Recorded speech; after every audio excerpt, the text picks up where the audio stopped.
दोस्तों आज हम पढ़ेंगे अपने बजट में विकास के 4 इंजनों में से पहले इंजन यानी कृषि के बारे में। तो चलिए शुरू करते हैं कि कृषि में क्या क्या मुख्य प्रावधान किए गए हैं।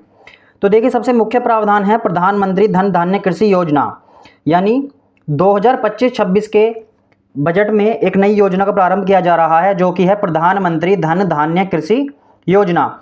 अब इस योजना में क्या क्या बातें हैं उनको पढ़ते हैं। देखिए इसके अंतर्गत कम उत्पादकता, मध्यम फसल सघनता एवं औसत से कम ऋण मापदंडों वाले 100 जिलों के 1.7 करोड़ किसानों को लाभ होगा। लाभान्वित जिलों में कृषि उत्पादकता में वृद्धि, सिंचाई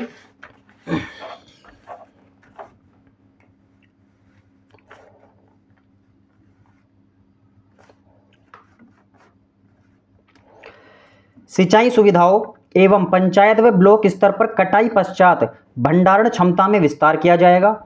इसके अलावा फसल विविधीकरण एवं धारणीय कृषि पद्धतियों को अपनाया जाएगा।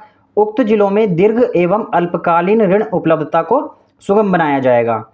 इसके अलावा जो दूसरा प्रावधान है कृषि के लिए वो क्या गया है कि जो केसीसी हैं यानी किसान क्रेडिट कार्ड जो हैं उसके माध्यम से लिए गए ऋणों के लिए, जो पहले से ऋण ले रखे हैं उसके लिए संशोधित ब्याज अनुदान योजना चलाई जाएगी। तो याद रखिएगा संशोधित ब्याज अनुदान योजना जो कृषि के क्षेत्र में चली है वो किसान क्रेडिट कार्ड के माध्यम से जो ऋण लिए गए हैं उसके लिए चली है। और इसके तहत क्या प्रावधान है, इसके तहत प्रावधान किया गया है कि ऋण सीमा को 3 लाख से बढ़ाकर 5 लाख रुपए किया जाएगा। इसके अलावा कृषि में जो हमारा अगला प्रावधान है वो है समुद्री क्षेत्र के अप्रयुक्त क्षमता यानी कि मत्स्य उत्पादन और जलीय कृषि का दोहन करने हेतु रूपरेखा तैयार करी गई है। और इसके लिए अंडमान निकोबार द्वीप समूह तथा लक्षद्वीप पर विशेष फोकस किया जाएगा।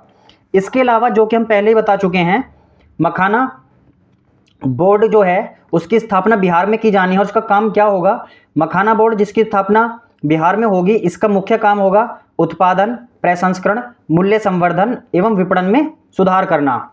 इसके अलावा जो हमारा ये कपास है इसके लिए 5 वर्षीय एक मिशन चलाया जाना है। तो इसका उद्देश्य क्या होगा, इसका मुख्य उद्देश्य है कि उत्पादकता एवं स्थिरता को सुधार करना और इसके अतिरिक्त लंबे रेशे वाली कपास की किस्मों को भारत में बढ़ावा देना। जो हमारा अगला प्रावधान है वो है तुअर यानी कि जिसको हम अरहर की दाल कहते हैं, वो उड़द और मसूर यानी इन 3 दालों पर विशेष ध्यान देते हुए 6 वर्षों का एक दलहन में आत्मनिर्भरता मिशन शुरू किया जाएगा। और इसको जो शुरू करेंगे इसमें खास काम क्या होगा कि एक तो नेफेड और एनसीसीएफ यानी NAFED नेफेड और एनसीसीएफ अगले 4 वर्षों के दौरान किसानों से इन दालों को खरीदेंगे। तो इससे होगा क्या, जो किसान दाल उगाते हैं उनको थोड़ी सी सिक्योरिटी मिलेगी कि वो अपनी दालें नेफेड और एनसीसीएफ को जाके बेच सकते हैं। इसके अलावा कौशल निवेश प्रौद्योगिकी के माध्यम से कृषि में रोजगार बढ़ाने हेतु ग्रामीण समृद्धि और लचीलापन का निर्माण कार्यक्रम 100 विकासशील कृषि जिलों में शुरू किया जाएगा। और ये 100 विकासशील जो जिले हैं ये प्रथम चरण में होंगे, इसके बाद इन्हें और भी बढ़ाया जा सकता है। इसके अलावा असम के नागपुर जिले के अंदर 12.7 लाख मीट्रिक टन की वार्षिक उत्पादन क्षमता वाला एक यूरिया संयंत्र स्थापित किया जाएगा। तो ये थे हमारे पहले इंजन यानी कि कृषि में किए गए मुख्य प्रावधान। अब इसमें 2 नाम हमारे ऐसे आए हैं जिनके बारे में हमें नॉलेज होनी चाहिए, जो कि हैं नेफेड, NAFED। तो आइए जानते हैं नेफेड के बारे में। तो देखिए दोस्तों नेफेड क्या है, जो हमारा नेफेड है, नेफेड की फुल फॉर्म हमसे पूछी जाए तो आप बताइएगा कि नेफेड की फुल फॉर्म है national agricultural cooperative marketing federation of India limited. क्या है full form, national agricultural cooperative marketing federation of India limited. इसकी स्थापना 2 अक्टूबर 1958 यानी 1958 में की गई थी। और इसका जो मुख्यालय है वो नई दिल्ली में है।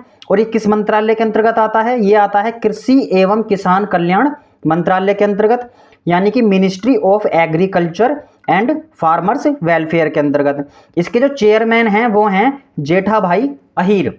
अब आते हैं अपनी दूसरी संस्था पे जो कि थी हमारी NCCF। नेफेड और एनसीसीएफ यही 4 सालों के लिए दाल खरीदेंगी। तो इनके बारे में क्वेश्चन पूछा जा सकता है। तो एनसीसीएफ में के बारे में जानते हैं। एनसीसीएफ की फुल फॉर्म होगी national cooperation consumers federation of India limited, जिसकी स्थापना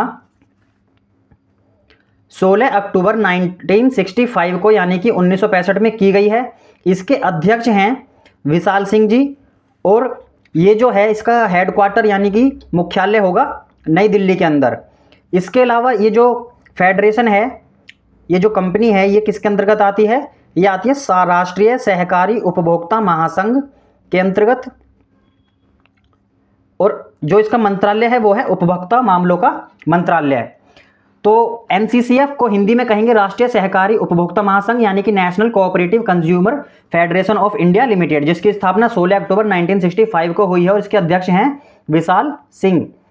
और ये जो मंत्रालय है ये लगती है उपभोक्ता मामले के मंत्रालय के अंतर्गत। तो ध्यान रखिएगा जो एनसीसीएफ है ये उपभोक्ता मामले मंत्रालय के अंतर्गत है, और जो हमारी नेफेड है NAFED, ये जो नेफेड है ये हमारी कृषि एवं किसान कल्याण मंत्रालय के अंतर्गत है। अब हमारा विकास का जो दूसरा इंजन है MSME, इसको हम पढ़ेंगे नेक्स्ट वीडियो के अंदर।